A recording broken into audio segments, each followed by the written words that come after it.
paano naman po dapat harapin ng sino man ang anumang gawain upang nang sa ganon maging matagumpay ang kanyang paggawa?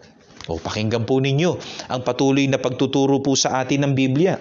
Ganito po ang ating mababasa dito po sa Ecclesiastes sa 9, ang talata po ay 10. Pakinggan po ninyo.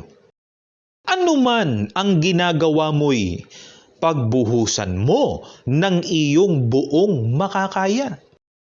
Sana po ay ganito ang maging uri ng pagtatrabaho ng lahat. Ibinubuhos ang buo niyang makakaya. Bakit po mahalaga yon?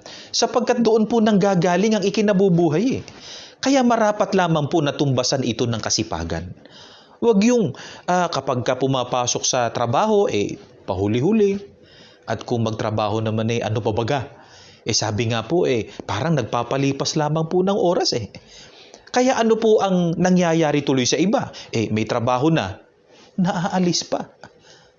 Tandaan po natin, walang nagpapatrabaho, na matutuwa sa trabahador na tamad.